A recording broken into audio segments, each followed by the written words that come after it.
Aravind Nair, Aravind's donated 40 yen. At what point is self-improvement overkill? I don't think so. A lot of people criticize me with that, and they're like, oh, well, Aravind, you've said this as well, you're taking self-improvement too seriously, so whatever. I don't think you can overkill or overdo self-improvement, because it's for life. You can overdo things that are bad for you, and technically, people always say this quote like, oh, too much of a good thing is a bad thing, but that's usually about things that are inherently a bad thing that was just good to begin with. So for example, if you smoke weed and you're like, oh, like weed's really fun and you can start smoking every day and it ruins your mental health and everything, then people say, oh, well, too much of a good thing is a bad thing.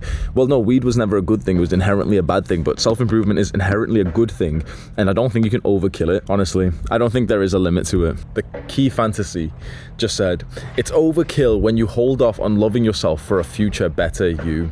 Hold off on loving yourself for a future better you. No. See, it does that means that your perception of self-improvement is faulty, because he said self-improvement can become overkill when you hold off on loving yourself for a future better you, but loving yourself is part of self-improvement. I find that the majority of criticisms that like being on self-improvement full time and oh, Hamza takes self-improvement too seriously, the majority of criticisms comes from people who don't even understand self-improvement our way. They're not even on like holistic self-improvement. They've seen one like big motivational discipline. They think self-improvement's working 24 hours a day or doing like meditation 7 hours a day or some shit, and they don't realize that self-improvement, the way that I've described it with this holisticness, is that, for example, we're prioritizing social skills and relationships and love and time and nature and discipline and mental health. Aravind saying like self-improvement can be overkilled because not everyone is as free as I am. Most people would need to work. Well, working hard is self-improvement still.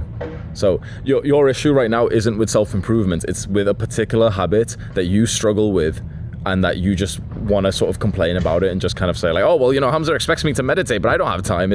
I don't miss gaming, bro, but it's interesting you've put MC PvP. Not many people know that was the Minecraft server that I used to play on. You can't overdo self-improvements. Someone just said like, oh, well, you can't overdo it because other people need to work and you don't need to work. Well, bro, I'm still, like, I work and my work is self-improvement, but when you work hard in your job, that's still part of self-improvement. If you just blindly go to your job without any level of consciousness, then okay, you're not on self-improvement. But every single one of you guys here should be going to work trying to improve your skills there. So that is self-improvement.